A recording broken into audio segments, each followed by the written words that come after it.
रहे हैं। Bhim army chief और आजाद समाज पार्टी के राष्ट्रीय अध्यक्ष चंद्रशेखर आजाद के नेतृत्व में संविधान बचाओ देश बचाओ संकल्प यात्रा शुक्रवार रात को नवलगढ़ पहुंची। अंबेडकर पार्क में मीटिंग हुई। चंद्रशेखर रावण का खेतड़ी के बबाई, लोइल, पपुरना आदि गांवों से होते हुए बड़ागांव, बजावा, खीवासर, गुलागौरजी से रघुनाथपुरा और उदयपुरवाटी के घूमचक्कर से नागल, चिराना आदि गांवों में स्वागत किया गया। नवलगढ़ में भी चंद्रशेखर रावण का स्वागत किया। चंद्रशेखर रावण ने कहा कि देश आजाद हुए 75 साल होने के बाद भी राजस्थान में दलितों और वंचितों पर शोषण हो रहा है। अब समय आ गया है कि भाजपा कांग्रेस को उखाड़ फेंका जाए। आने वाले समय में हम संविधान का राज स्थापित करेंगे, इसके लिए सभी को एकजुट होना होगा। देश में सभी को गरिमापूर्ण जीवन मिलेगा और सौहार्दपूर्ण माहौल तैयार करेंगे। जिसकी जितनी संख्या उसकी उतनी हिस्सेदारी चाहिए। वोट हमारा राज तुम्हारा अब नहीं चलेगा। अब हम दलित वंचितों के ऊपर शोषण अत्याचार करने वाली पार्टियों को सत्ता से बेदखल करके रहेंगे। चंद्रशेखर ने कहा कि अब केवल नारों से काम नहीं चलेगा, शिक्षा को खत्म किया जा रहा है। बाबा साहेब के संविधान की रक्षा के लिए काम करना होगा और अधिकार छीनकर लेने होंगे। उन्होंने संविधान रक्षा की शपथ दिलाई। चंद्रशेखर गोठड़ा में भी धरना स्थल पर पहुंचे। उन्होंने कहा कि किसानों की समस्या सीमेंट कंपनी के लोग सुन नहीं रहे हैं। 7 किसानों ने अनशन शुरू कर दिया। प्रदेश सरकार गूंगी बहरी हो गई है। किसानों की मांग पूरे प्रदेश में उठाएंगे। यात्रा में प्रभारी सतपाल चौधरी, आजाद समाज पार्टी प्रदेश अध्यक्ष राम लखन मीना एवं भीम आर्मी प्रदेश प्रभारी अनिल धेनवाल भी मंचस्थ थे। इस दौरान पूर्व पार्षद सुभाष बुनकर, एडवोकेट अलका राठी, रवि मरोरिया, रामकुमार भूपेश, प्रदीप कन्वर, अविनाश छापोली, धर्मपाल मीना, युवा नेता सुनील खटीक, युवा नेता राकेश दायमा, बहुजन क्रांति पार्टी प्रदेश अध्यक्ष शीशराम सिलोलिया, पार्षद रवि दायमा, रवि चौहान, विजेंद्र सोकरिया सहित हजारों की संख्या में लोग मौजूद रहे।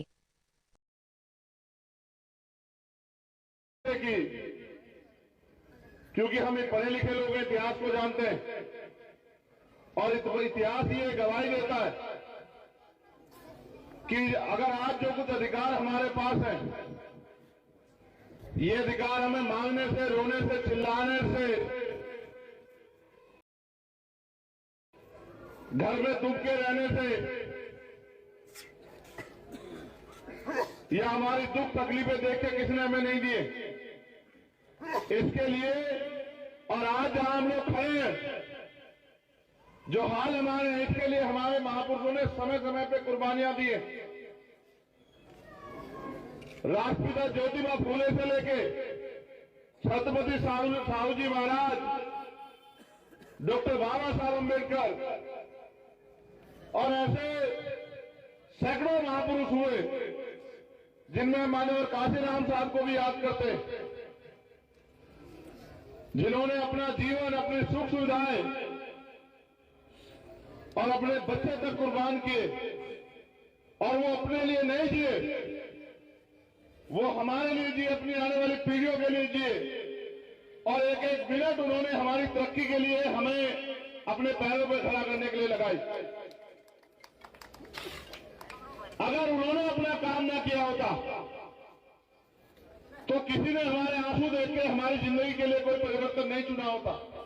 और इसका उदाहरण है कि भारत का इतिहास ये बात कहता है और आजकल जब आपस में कोई चर्चा होती है तो टीवी में मैंने सुना कि बड़े जिम्मेदार लोग ये कहते हैं कि इस देश में जाति व्यवस्था बनाई गई, उससे पहले वर्ण व्यवस्था बनाई गई, ऊंच नीच बनाया गया, भेदभाव बनाया गया और लगभग 2000 सालों तक इस देश के बड़े तबके को, जिनको आज के संविधान की वजह से हम लोग SC, ST, OBC के रूप में जानते हैं, उसको तमाम अधिकारों से वंचित रखा गया।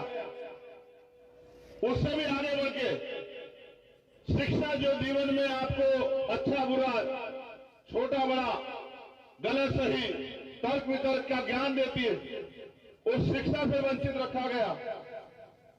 आर्थिक साधनों से वंचित रखा गया। जुल्म, तन ढकने का अधिकार नहीं था महिलाओं के पास। सती प्रथा थी, विधवा विवाह नहीं होते थे, बाल विवाह होते थे। और बहुत सारी कुरीतियां थी, वो सारी कुरीतियां धीरे धीरे खत्म हुई, लेकिन हर कुरीति को खत्म करने के लिए एक संघर्ष करना पड़ा। इसलिए मैंने आपसे कहा कि इतने जुर्म जाति के बाद भी आप किसी का दिल नहीं बसीजा कि आपको अधिकार दिया जाए, आपको स्वाभिमान सम्मान का जीवन दिया जाए। ये तो भला हो, मैं उस मां को, उस पिता को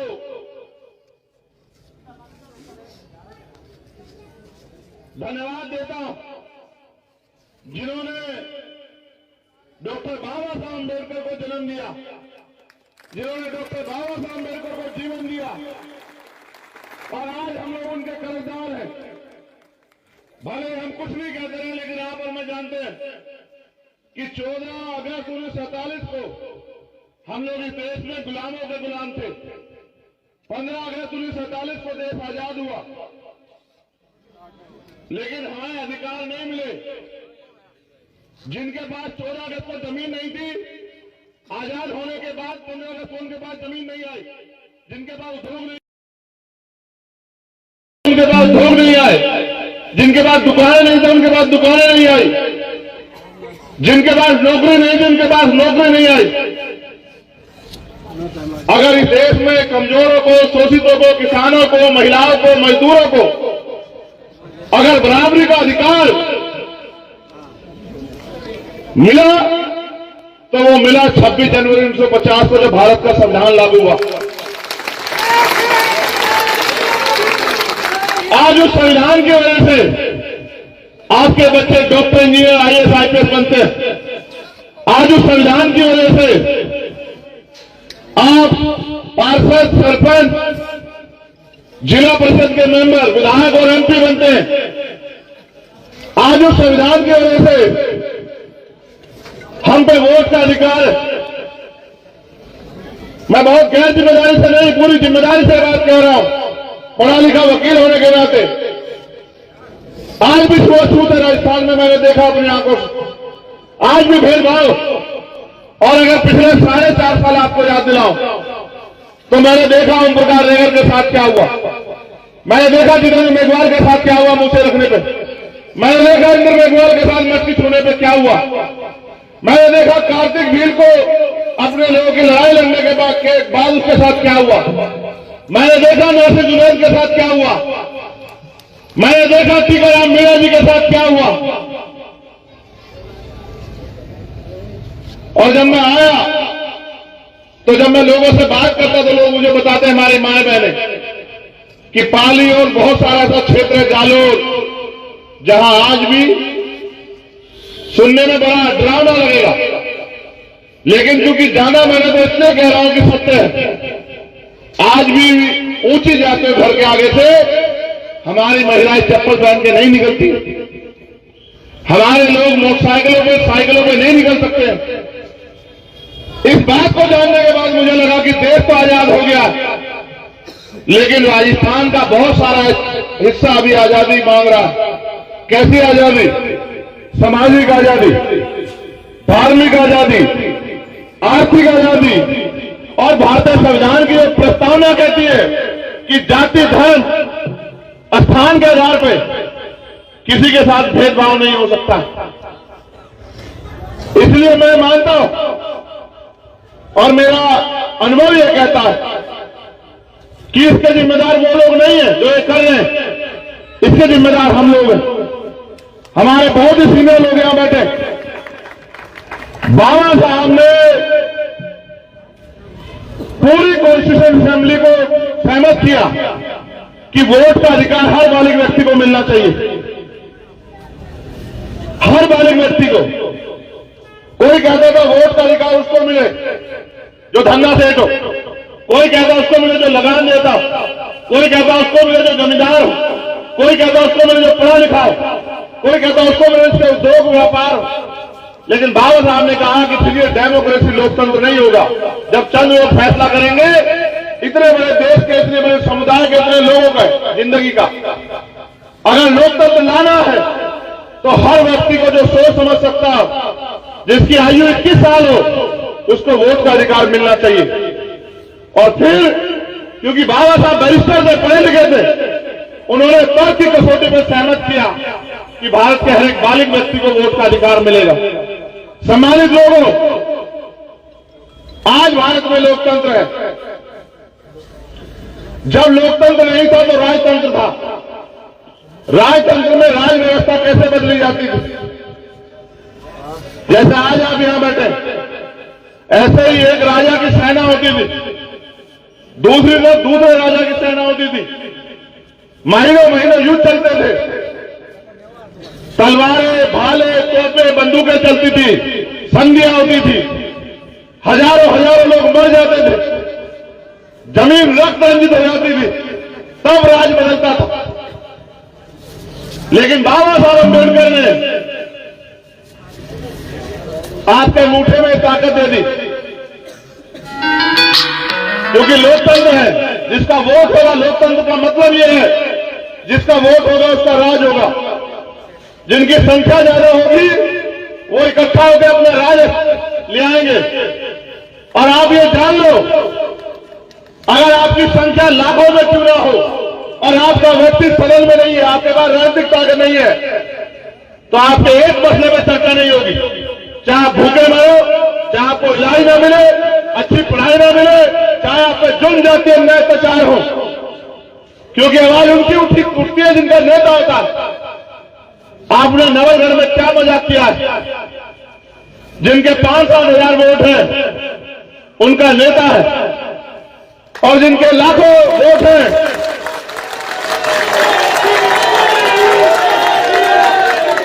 जिनके लाखों वोट हैं उनकी गलियों की हालत देखो, उनके घरों की हालत देखो, उनके बच्चों के भूखे पेट देखो। ये बात बोलिए आप उसमें कहनी पड़ी क्योंकि आपने लोकतंत्र की हत्या की। अगर वास्तविकता में आप मानव काशीराम साहब की बात पर पहरा देने वाले होते, आप बाबा साहब की बात पर पहरा देने वाले होते, तो ऐसा कभी नहीं होता कि जिनके थोड़े से वोट है वो विधायक होते और जिनके बहुसंख्यक वोट है वो गेट के बाहर खड़े होते। ऐसा कभी नहीं होता। जैसा मैंने पहले कहा कि हम गलत हैं, हम जिम्मेदार हैं, हमने अपने वोट को संगठित नहीं किया। बाबा साहब हमें वर्ग बना के गए, अनुसूचित जाति, अनुसूचित जनजाति, अति पिछड़ा वर्ग, अल्पसंख्यक समाज, लेकिन हम कभी बने नहीं। हमने हमेशा ये सोचा कि हमें जो रूखा सूखा मिल रहा है हमें इसमें खुद रहना चाहिए। जबकि आप ये नहीं समझे कि बाबा साहब ने वोट का अधिकार आपको गुलामी की बेड़ियों में जकड़े रहने के लिए नहीं दिया।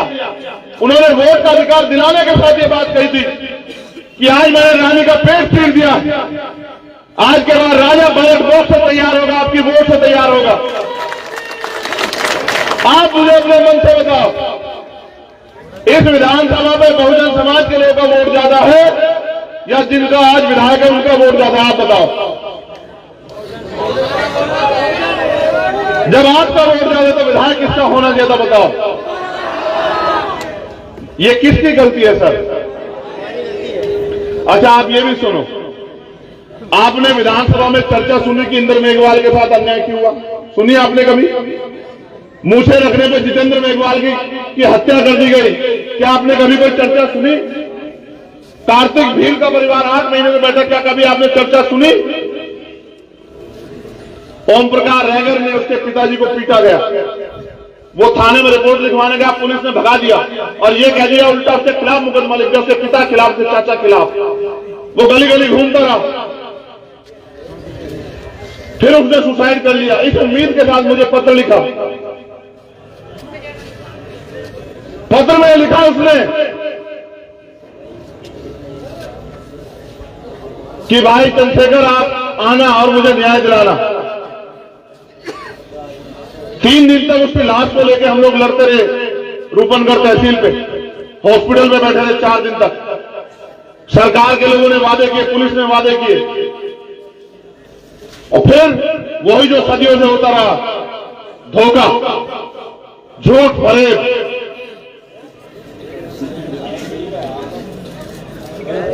मैं बस आपसे पूछना चाहता हूं, आपको ऐसा क्यों लगता है? हमें कैडर में साहब काशीराम बताया करते थे, इस बात पे गौर करना आप लोग कि हर समाज के पास 5 तरह के बल होते हैं। पहला बल बुद्धि बल, दूसरा बल बाहुबल, तीसरा बल जनबल, चौथा बल धन बल और 5वां बल मनोबल। मैं आपसे पूछना चाहता हूं मेरे लोगों, जब आप वोट देके दूसरे व्यक्ति को जिता सकते हो तो आप अपना एमएलए क्यों नहीं बना सकते? यहां ये बताओ मुझे। सर एमएलए तो बहुत दूर की बात है, हम अपना चेयरमैन व प्रधान नहीं बना सकते।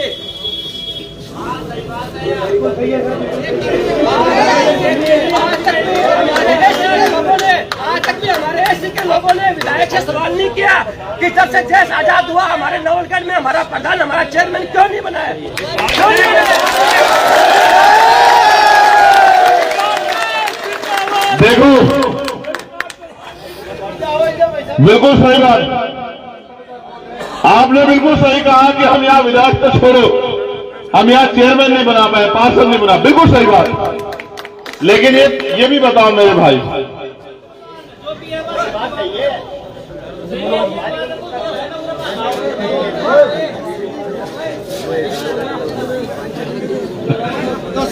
इसके लिए एक सर हर आदमी अपनी बात मत कहे, मेरी बात पे गौर कर ले।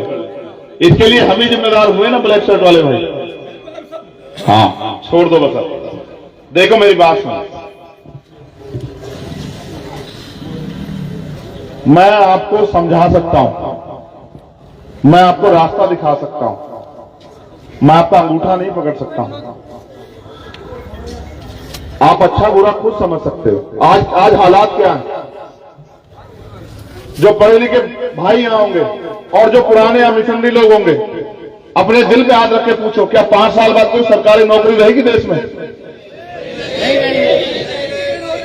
और अगर सच कहूं, अगर ये वोट की शक्ति आपके पास ना हो, आपकी गली में पैर रखने नहीं आएगा। फिर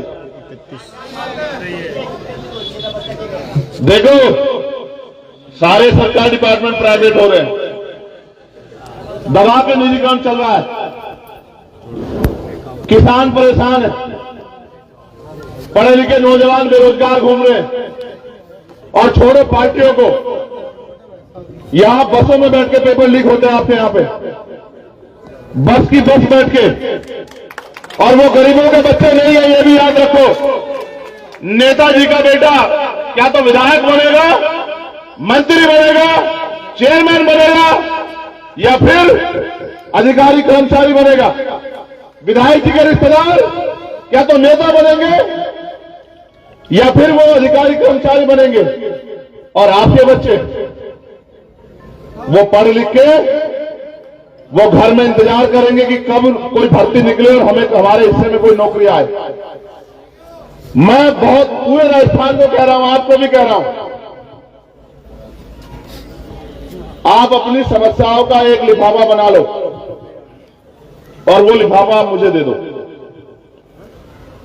और मैं आपसे 10-20 साल नहीं मांग रहा हूं, फिर आप काम पे लग जाओ 2 महीने के लिए, जितना समय बाकी है, और फिर आप एक एक आदमी, जैसे आज मैं आपसे कह रहा हूं, एक आदमी रोज एक आदमी को तैयार करे कि भाई देखो, हमें बहुत दिन हो गए दूसरों को अवसर देते हुए, अब हमें अपनी ताकत बनानी है। क्योंकि जब हमारी ताकत नहीं होगी, साहब कहते थे जिनका नेता नहीं होता उनकी कोई बात नहीं होती। वो कहते जिनका दल नहीं होता उनके पास बल नहीं होता, जिनके पास बल नहीं होता उनकी समस्याओं का हल नहीं होता। इसलिए आपसे कह रहा हूं, रुक जाओ भाई, रुक जाओ, ये तो मैं 9 दिन से सुन रहा हूं। देखो, एक काम करो बस, और ये बताऊंगा क्यों करना है, ये भी बताऊंगा।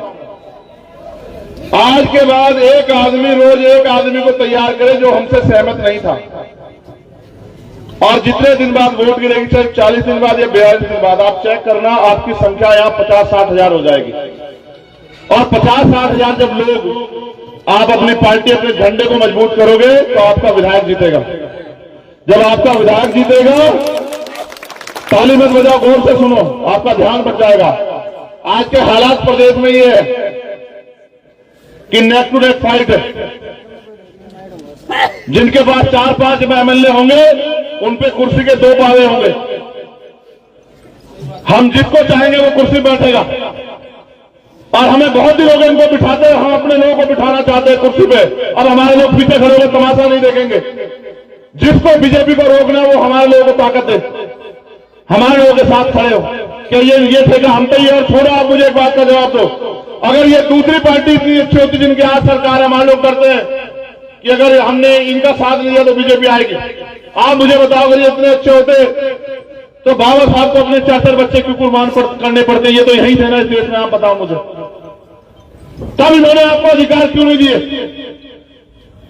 बाबा साहब इन्हीं के राज में कितने अपमानित हुए, खून के आंसू हुए, और इनसे लड़ते रहे कि भाई जब आप देश की बात कर रहे हो तो मेरे लोगों के बारे में सोचो। इसलिए आपसे कह रहा हूं कि इन सब के होते हमें कुछ नहीं मिला। आज हम समझने लगे, जानने लगे, पढ़े लिखे हो गए, तो ये हमें रास्ता बता देंगे, उन्हें रोक दो। हम इनको रोकने में अपनी एनर्जी लगाएं या खुद को आगे बढ़ाने में अपनी एनर्जी लगाएं? आप बताओ। एक आदमी जब दरवाजा गेट पकड़ कर खड़ा रहेगा, किसी को अंदर नहीं जाने देना, किसी को बाहर नहीं जाने देना, वो मजबूत होगा या जो अपनी मंजिल का सफर तय करेगा वो मजबूत होगा? आप बताओ। इसलिए आपसे कहना चाहता हूं, खाली नारों से काम नहीं चलेगा। अपनी आने वाली पीढ़ियों के बारे में सोचो। ये जो बच्चे यहां दीवारें बैठे हैं, अपनी आने वाली नस्लों के बारे में सोचो, और ये भी पूछो खुद से कि जो अधिकार हमें मिले हैं, अगर हमने अपनी आने वाली पीढ़ियों के लिए बचा के नहीं रखा तो आने वाली पीढ़ियां हमसे क्या सवाल करेंगी या नहीं करेंगी, और हमारा स्वागत कैसे करेंगी? अगर कोई पिता अपनी संपत्ति को बेच दे, लुटा दे, तो उसकी संतानें उसकी इज्जत नहीं करती है। बाबा साहब ने अपने 4 बच्चों को कुर्बानियों से अधिकार हमें दिए थे, और आज हम लोग उनके दिए गए अधिकार को नहीं बचा पा रहे। रोटी, कपड़ा, मकान आपको मिल जाएगा, लेकिन स्वाभिमान सम्मान का जीवन नहीं मिलेगा। अगर स्वाभिमान सम्मान का जीवन चाहिए तो उसके लिए कुर्बानी देनी पड़ेगी, कीमत चुकानी पड़ेगी। और जिस कौम में, जिस समाज में कुर्बानी देने का, कीमत चुकाने का जज्बा नहीं होता, वो समाज कभी आगे नहीं बढ़ता, ना स्वाभिमान सम्मान प्राप्त करता है। इसलिए आपसे कहना चाहता हूं, आज अपराध होने पर न्याय नहीं मिलता, जबकि न्याय जनता अधिकार है। आज कोई बोलता है तो सरकारी मशीनरी का दुरुपयोग हो जाता है। सीबीआई, ईडी, इनकम टैक्स, केंद्र की सरकार खूब करती है, एनआईए, झूठे मुकदमे, जेल। और जब मेरे जैसे लोग इनसे नहीं डरते तो फिर ये गोली चलाते हैं। मेरा समय अच्छा है क्योंकि मेरे कंधों पर जिम्मेदारी, मेरी जान तो बच गई। जिस दिन मेरे ऊपर गोली चली उसी दिन मैंने तय कर लिया कि ये जीवन मुझे मिला है मेरे संतों, गुरुओं, महापुरुषों के आशीर्वाद से और मेरी मां बहनों के आशीर्वाद से। मैं एक एक मिनट समाज को जगाने में लगाऊंगा, और जब तक समाज अपने पैरों पर नहीं खड़ा होता मैं रुकूंगा नहीं। इसलिए जैसे मेरा जख्म भरा, मैंने अपने साथियों में कहा कि तैयारी कर लो। ये लोकतांत्रिक देश, हम किसी के पिछड़कू नहीं बने, किसी के हाथ नहीं फैलाएंगे। आज हालात ये है, अगर बच्चों की शादी करानी हो तो उधार पैसे लेने पड़ेंगे, बच्चों को पढ़ाना हो तो उधार पैसे लेने पड़ेंगे, इलाज कराना हो तो साहूकार से उधार पैसे लेने पड़ेंगे। देश को आजादी हुए 70 साल से ज्यादा हुआ, हमारे हिस्से में क्या आया? कितने लोगों को जमीन मिली, कितने लोगों को रोजगार मिले, कितने लोगों को भोग धंधों में हिस्सेदारी मिली? और ये सरकार के हाथ में, सरकार चाहे तो आपके सबके मकान कैसे पक्के बना दे, बढ़िया। सरकार चाहे तो सबके लिए, गरीब के बच्चों के लिए भी अच्छी शिक्षा की व्यवस्था कर दे, अच्छे इलाज की व्यवस्था कर दे। कल मैं कोटा में था, कोटा शिक्षा की नगरी, लेकिन मैंने देखा बड़ी बड़ी बिल्डिंग बनी हुई है और फीस है 2-2 लाख रुपए। आप बताओ, आपके कितने बच्चे वहां चले जाएंगे पढ़ने के लिए? और अगर आप ये मेरा गरीब समाज उस कोचिंग सेंटर में नहीं जा सकता तो वो कोचिंग सेंटर हमारे लिए तो नहीं है ना। तो हमारे बच्चे शिक्षित हो कैसे आगे बढ़ेंगे? आज सरकारी स्कूल खत्म किए जा रहे हैं। बाबा साहब ने कहा शिक्षा श्रेणी का वो दूध है जो पिएगा वो दहाड़ेगा।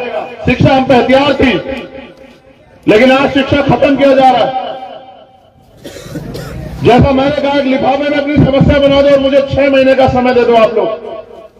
6 महीने में अगर आपकी समस्याएं हल न की तो आप मुझे कहना कि चंद्रशेखर आजाद कुछ नहीं हो पाया। लेकिन इस शर्त के साथ कि आपको मुझे वो ताकत भी देनी पड़ेगी कि मैं इनके हलक में हाथ देकर इनका आपके अधिकार लेकर निकाल सकूं, वहां से इनके जबड़े में हाथ दे सकूं। अगर आप ये कहो कि बिना राजनीतिक शक्ति के संभव है तो ऐसा नहीं है।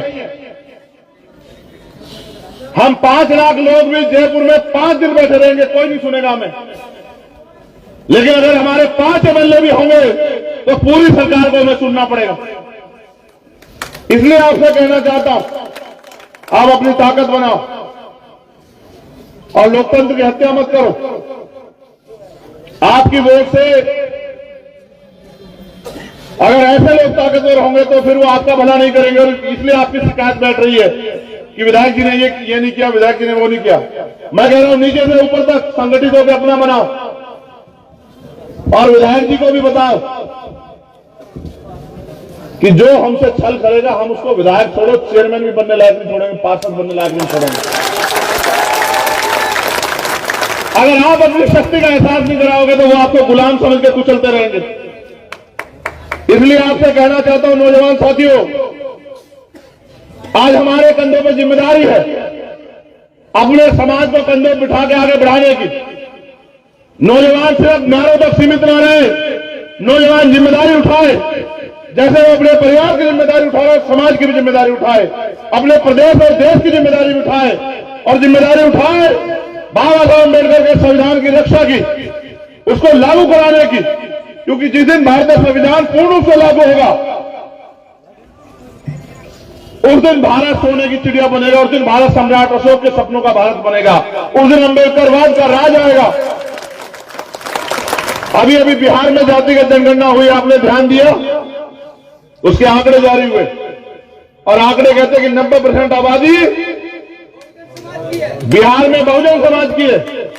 दलित, पिछड़े, आदिवासी, मुसलमान, जैन, सिख, बौद्ध, पारसी, ईसाई। और आप राजस्थान में करा लो, अगर 90% नहीं निकली तो मुझे कहना। लेकिन ये 90% लोग, अगर इनका राज नहीं आ रहा तो उनका मनोबल गिरा हुआ है। इनको लगता है ये नहीं कर सकते।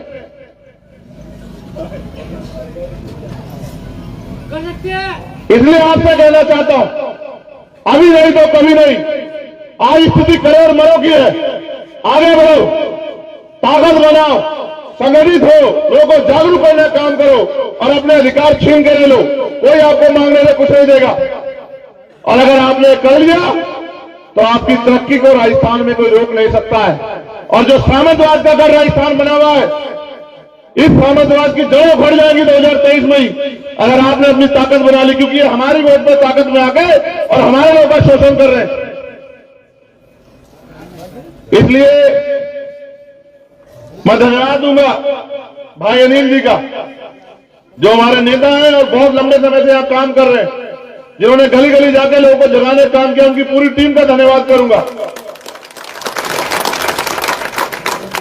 उन्होंने अपना कैरियर छोड़ के, अपनी नौकरी छोड़ के वो नौकरी करते थे। उन्होंने वो इस मूवमेंट का हिस्सा बने क्योंकि उनके मन में समाज के लिए दर्द है। और मैं मानता हूं अगर आपने ऐसे नौजवान को मौका दिया तो मैं लिख कर देता हूं कि आपका हाथ नहीं खोलेगा किसी के सामने। और आप ये जानते हैं कि हम ये कर सकते हैं। ये हमारे बाएं हाथ का खेल है, हमारे अंगूठे का खेल है। मैं आपसे आग्रह करूंगा कि आप सब अपनी जगह पर खड़े होकर मेरे साथ भारतीय संविधान की प्रस्तावना को दोहराएं और भारतीय संविधान की रक्षा का संकल्प लें। आप दीवार के लोग मत खड़े होना, आपने पहले गलत जगह चुनी। नहीं, बैठो, तुम लोग मत खड़े होना बेटा। तुम में से अगर किसी को चोट लगी तो मैं जवाब नहीं दे पाऊंगा।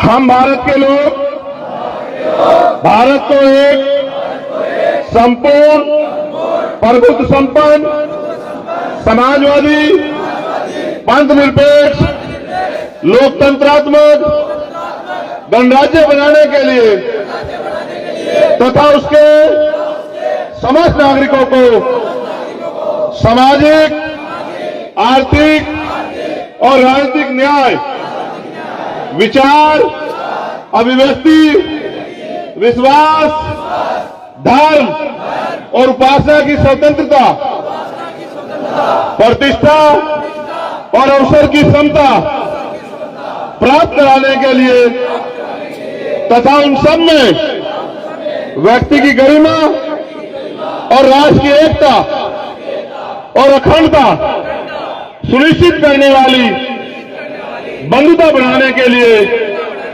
दृढ़ संकल्प होकर अपनी संविधान सभा में आज तारीख 26 नवंबर 1949 ईस्वी को एतदार द्वारा इस संविधान को अंगीकृत, अधिनियमित और आत्मसमर्पित करते हैं।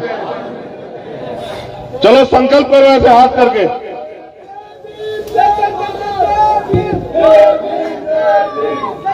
हम ये संकल्प लेते हैं कि भारतीय संविधान की रक्षा करेंगे, सुरक्षा करेंगे और भारतीय संविधान को पूर्ण रूप से लागू कराकर बाबा साहब डॉक्टर भीमराव अंबेडकर के सपनों के भारत का निर्माण करेंगे। हम जिस तरह से अपने परिवार की रक्षा करते हैं, अपने परिवार का ख्याल रखते हैं, अपने समाज का ख्याल रखेंगे, अपने प्रदेश का ख्याल रखेंगे, अपने देश का ख्याल रखेंगे। बहुत बहुत धन्यवाद। जय भीम।